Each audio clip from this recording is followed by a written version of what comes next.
I only wanted him to feel jealous, and my boyfriend broke up with me. Now I'm his unconditional crumb chaser. I gave him a jealousy test to feel loved, and my boyfriend ended things with me. Now I just beg for his attention, hoping to get a second chance. My boyfriend had never been jealous, and that had been causing me conflict for a while. I always thought that when one is in love, or at least, that's how I see it, there should be a minimum amount of jealousy, a gesture, a sign, something that makes you feel the other person is afraid of losing you. But Anthony never reacted like that. With him, everything was serenity, trust, and stability. I didn't see it as a bad thing, but sometimes I wondered if it was normal for him to be so calm, so indifferent to what any other boyfriend would consider a threat. In my defense, I can say that these ideas did not originate from me. They were slowly planted by a friend. She saw my relationship with Anthony from the outside, and according to her, she noticed things I didn't see. She kept telling me that Anthony didn't seem very interested in me, that I mattered less to him than I thought, that he was only fulfilling his duties as a boyfriend but wasn't showing real passion. I always replied that the way Anthony loved me was different, more intimate, less loud, that not everything had to be demonstrated externally, and that his stability didn't mean a lack of love. But Carolina insisted. She insisted so much that she ended up sowing doubts I had never had before. She would say phrases like, "If he's not jealous, he doesn't love you that much," or, "Men who don't react are men who don't care about losing you." And it was she herself who one day dropped an idea that now seems absurd, childish, and utterly destructive. She told me I should test Anthony, do something that would put him in an uncomfortable situation, something that would reveal if he truly loved me or if he was simply with me out of habit. I was very foolish not to see through her little game. I believed her intention was to help me better understand the relationship. I never thought there was anything more behind it. I just wanted to feel that Anthony desired me intensely, that he could lose his composure over me, that there would be some fire amidst so much calm. Carolina convinced me that the most effective way to provoke a reaction was to stage a scene of supposed intimacy with another man. It didn't have to be real, just convincing. And that's where Bernardo came in. He was a friend of mine who I considered harmless, even though he had always been subtly chasing after me. When I proposed that he participate in the joke, he accepted immediately, too quickly, in fact. When I told Anthony that Bernardo was so attentive to me, Anthony didn't flinch. He never made any comment, never showed annoyance, never gave it importance. And I suppose that's where part of my insecurity was born. I wanted him to react for once. So we hatched the plan. It would take place at my house. Anthony was supposed to arrive at an exact time, and I would be waiting for him on the sofa, faking a kiss with Bernardo. It was fake, but visually it had to look real. To ensure there was no doubt it was all a joke, I even set up hidden cameras in the living room. The idea was that as soon as Anthony exploded with jealousy or questioned me, I would show him the recording, and we would laugh together. That was the ridiculous fantasy I had in my head. But Bernardo, as soon as we started planning, began suggesting changes. He said that if we wanted the scene to be believable, we needed to take it further. He argued that if we were just sitting, Anthony wouldn't believe anything, that it needed to look truly intimate, and it was he who proposed that we remove a couple of items of clothing. I, in my stupidity, in my obsession to prove something that didn't even need proof, accepted. We agreed that he would take off his shirt and I would too. I was left in just my bra, trembling not out of embarrassment, but out of nerves, out of fear that Anthony wouldn't react the way I wanted. I can't explain the level of naivety with which I acted that day. I was convinced that if I could get Anthony to feel a minimum of jealousy, our relationship would become stronger, more passionate, more intense. I didn't think about the consequences. I didn't think about what he would actually see. I didn't think about how I would look in that absurd scene that I myself had orchestrated. When the time came, everything was ready. The cameras were recording, the room was silent. Bernardo was sitting close to me, too close. The light was dim. I was breathing heavily from nerves, and suddenly the key turned in the door. Anthony walked in. I remember it in slow motion. First, he saw Bernardo without a shirt, then he saw me also without a shirt, and then he saw the distance between us. He saw what any person would interpret as a betrayal. His expression changed in a second. He didn't make a scene, he just stood still, completely frozen, with a mixture of disappointment and disillusionment, and without saying anything, he turned and started to leave. I reacted too late. I jumped off the sofa and ran after him, completely forgetting I was semi-naked. I said, "Are you jealous? Is that it? Are you jealous?" He looked at me just once, a dry gaze, impossible to misunderstand, and said, "We're done." I was paralyzed. I grabbed his arm, almost breathless, and said, "No, don't say that. It's just a little test. I have cameras, I can show you everything. It was to show you that you get jealous too, that I matter to you too." But he repeated the word with absolute coldness, "We're done." And kept walking. I tried to stop him again. I tried to explain. I tried to get him to listen to me, even for a minute. I begged him not to leave me just because of this, that he didn't understand, that it wasn't what it looked like. But Anthony simply left me there. He didn't even look back. That's when I realized I was still without a shirt and ran to cover myself. I returned to the living room, almost unable to breathe, and told everything to Bernardo and also to my friend Carolina, who was nearby because she was supposedly helping with the prank. The two of them comforted me. They told me Anthony had overreacted, that he would surely understand later. But I didn't say anything more. I couldn't even imagine that the whole thing had been a plan to destroy me. The following days were an absolute torment. I looked for Anthony everywhere. He had blocked me from calls, WhatsApp, Instagram, everything. He didn't respond to emails. I went to his apartment, and no one was there. I knocked on 2 neighbors' doors, and they didn't know anything either. It was as if he had vanished from the map. For almost 15 days, I was like that, unable to give him an explanation, unable to apologize, unable to tell him it was all a stupid joke that had spiraled out of control. The 15 days passed with no news of Anthony, and my ordeal became unbearable. It wasn't just guilt, it was the uncertainty, the constant idea that perhaps I had lost him forever over a stupidity that I myself had manufactured. Every morning, I checked my phone as soon as I opened my eyes, hoping to see some notification from him, something that would give me hope. And every day I found the same thing, absolute silence. During that time, Bernardo tried to comfort me, but his presence only made me feel worse. He didn't understand that all I wanted was to be alone, to think, to process. But he kept following me, offering to accompany me, writing me long messages, even showing up unannounced. I think he expected something to happen between us now that Anthony was gone, but I never saw him as anything more than a friend, and his insistence was overwhelming. After those 15 days without any sign of life, something changed.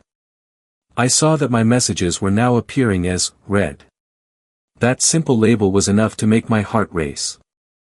It was a minimal reaction, but for me, it meant that Anthony was still there, that he hadn't completely erased me from his life. So I called him, and to my surprise, he answered. I almost lost my voice when I heard him say hello. I told him I wanted to talk to him, that I needed to explain everything, that I couldn't just let what happened stand. He remained distant, cold, but didn't hang up. He told me he was busy but that we could meet. He set a time for a few days later, at a specific hour, in a shopping mall. I felt like it was my chance, that if I could talk to him face to face, if I showed him the recordings, if I told him what the situation was really like, perhaps I could win him back. The day arrived.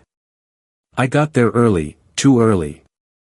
I sat there on a bench in the mall, looking at the entrance every 30 seconds, waiting to see him appear. But he didn't arrive. Half an hour passed, nothing. I called him. He said he would be there in 15 minutes. Those 15 minutes passed, and he didn't show up. I called him again. He said he was almost there.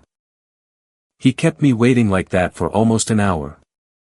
I sat there biting my nails, feeling a mix of anxiety, hope, and humiliation. When I couldn't take it anymore, I called him again and told him that if he didn't come, I would leave. And that's when he told me, without even apologizing, that an incident had occurred at his work and he wouldn't be able to attend. It was obvious, he was making me suffer. There was no incident, no emergency. He simply wanted me to feel as desperate as he felt on the day of the prank. And the worst part is, he was succeeding. I felt angry, very angry. But if I wanted to win him back, if I wanted at least a chance to explain myself, I had to play along. So, taking a deep breath, I asked him for another meeting, and he accepted. This time he did come. He was 30 minutes late, but at least he showed up. He greeted me without enthusiasm and sat across from me. I was ready to apologize, to explain every detail, but he interrupted me before I could start. He told me he was going through a problem at work, that he needed a sum of money that he didn't have at the moment, and then I understood. He didn't want to listen to me, he wanted money. I don't know what expression I made, but he kept talking as if nothing was wrong. I sat there nervously, feeling foolish for not having seen it earlier. I told him I could help him. I didn't even know where I'd get the money, but I offered him whatever he asked for. He thanked me with the coldest voice in the world and told me that he would think about us, that he needed time, that he still didn't know how he felt about our relationship. I returned home feeling like I had won him back a little, but also feeling that something was wrong. Another week passed with no news from him. Silence again. I didn't know if I should write to him or wait, but in the end, the anxiety won, and it was I who contacted him again, almost begging, asking for another chance, pleading for a space to talk. The only thing I received in return were more favors. Could you do this for me? Can you pick up that thing? Can you help me with this paperwork? We'll talk about us when I'm less busy. Every time I tried to bring up the subject of our relationship, he avoided the conversation. He always said he needed time, not to pressure him. It was as if I were paying an invisible debt, and he decided when I deserved a crumb of hope. And in the middle of all this, Bernardo was still chasing after me. He didn't miss an opportunity to remind me that he had always been there, that he would never abandon me like Anthony. He told me he understood my pain, that he knew how to value me, that I deserved someone who loved me without tests. Sometimes I even felt pity for him, but that didn't make his presence any less overwhelming. I would never see him as anything more than a friend, never. But he kept at it. It was almost comical if it weren't so sad. I was begging Anthony for scraps, and Bernardo was begging for scraps right behind me. A ridiculous chain of people seeking affection where there was none. Even so, if this situation served to show Anthony that I was willing to do anything to win him back, I accepted it. That's how desperate I was. During that time, I also started thinking about the origin of everything, how I had lost him, how it all started with a simple, stupid joke. And I remembered that the person who put the idea in my head was Carolina. She was the one who insisted I test Anthony. She was the one who said that men who aren't jealous don't love you, and she was the one who pressured for the scene to be more convincing. So I went to confront her. I expected at least an apology, an admission that she had been wrong, but what I received was a direct attack. Carolina told me she was tired of me always thinking I was so great just because I had a handsome boyfriend, that Anthony deserved someone better than me from the start, that I was just an airhead who fell into a trap, and that now I was like an idiot begging for crumbs from a man who was giving me nothing in return. That's when I exploded. I left angry, but I told myself, she's not the only one who knows how to play. I called her boyfriend. If she had destroyed my relationship, I wasn't going to sit back and do nothing. I knew Carolina's boyfriend had always been somewhat vulnerable, in need of attention. And it was so easy, too easy. As soon as I showed him a little interest, he threw himself at me. Nothing happened, but he did let me take compromising photos with him, enough for Carolina to know exactly what I was capable of doing when I was fed up. I sent her the photos. In less than an hour, Carolina came looking for me. We screamed at each other, argued, almost pushed each other. I told her we were even now, that I didn't want any more problems, and that if she left me alone, I would leave her alone. She accepted the truce grudgingly, but all of that didn't change what truly mattered. I still wasn't making progress with Anthony, I still didn't have clear answers, I felt used, but I couldn't stop chasing his crumbs. That was the worst part of everything. It was like an emotional addiction. I knew I was hurting myself. I knew he was taking advantage. I knew my dignity was slipping away, but still, I couldn't stop. I lived like that for 2 months. 2 months in which I completely cast aside my dignity, my emotional stability, and my common sense. All for a little attention from Anthony. 2 months in which I woke up every morning wondering if that would be the day he would finally decide to forgive me. 2 months sending him messages, fulfilling his favors, accepting his indifference, pretending to understand his coldness. And he always denied me any gesture that wasn't a calculated crumb. It was as if he enjoyed seeing me grovel, as if every time I did a favor, he felt he recovered some control he had lost. He never said it explicitly, but everything in his behavior showed he was playing with me. He kept me close enough so that I wouldn't leave, but never close enough to give me real hope. He had me trapped in that cycle. Meanwhile, those same 2 months also led to Bernardo disappearing from my life. Suddenly, he stopped writing to me, stopped showing up unannounced, stopped trying to comfort me. I don't know if he got tired or if he simply found another way to distract himself, but the truth is he stopped chasing after me, and as strange as it sounds, that affected me more than it should have. I suppose in my head, when one feels so alone, even the wrong kind of attention becomes a kind of solace. But when Bernardo stopped insisting, when he stopped being available, I felt like I was left with nothing, Anthony, no affection, no dignity. And in that state, in that absurd mix of desperation and loneliness, I told myself, enough. Enough of begging Anthony for scraps, enough of crying, enough of pleading. I need a new opportunity, I need a change. And right there, in the middle of that emotional crisis, I made a decision that now seems ridiculous, but at the time felt like an act of bravery. I would give Bernardo a chance. I thought, he has always treated me well. He was always there for me when Anthony ignored me. Maybe he will value me. Besides, the fact that he was no longer pursuing me made me think he was reflecting, maturing, giving me space. I thought maybe now was the right time, that if I sought him out, he might open up in a new way. I even felt relief imagining a future where I didn't depend on Anthony. But all of that collapsed in seconds. I went to look for Bernardo, convinced that I was doing something good for myself, that I would finally turn the page. But as soon as I saw him, I felt the ground open up. He was on a date, and not just with anyone, was with Carolina. The rage I felt was indescribable. It was like seeing a betrayal within another betrayal. So much time chasing after me, so much time stealing an opportunity from me, so much time insisting. And now that I was finally willing to give him that attention, he was ignoring me.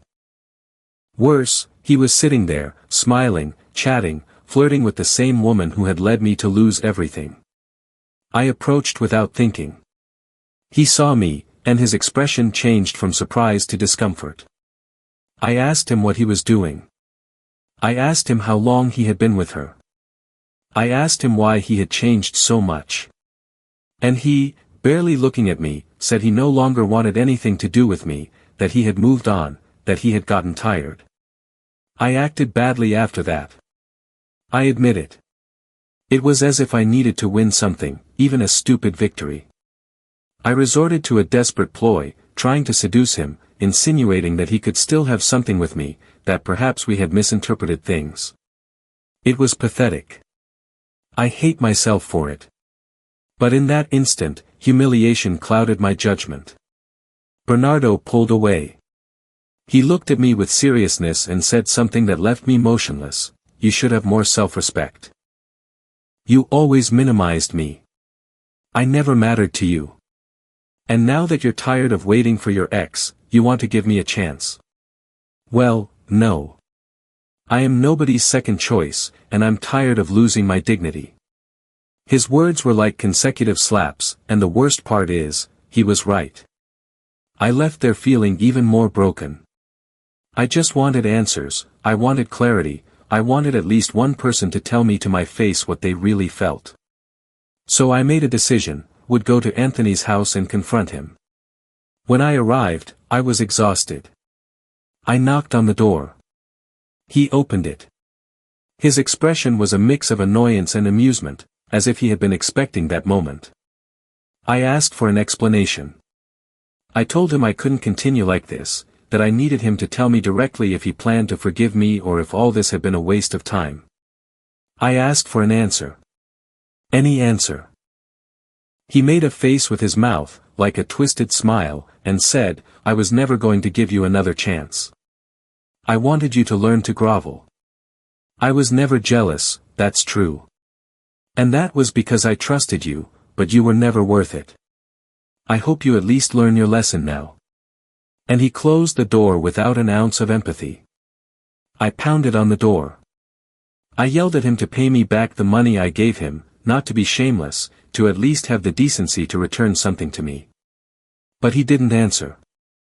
I am now in a situation where I have lost all self-respect. I have no one who pays attention to me or who loves me. I dedicated months to begging for affection from two men who never felt for me what I wanted to believe. I dedicated my energy to a friend who only sought to destroy me, and all for an absurd idea that got into my head, the idea that to feel loved, I needed to provoke jealousy. I just wanted to know if he loved me. I just wanted to feel his passion. I just wanted to see that I was important to him. I never thought it would end like this.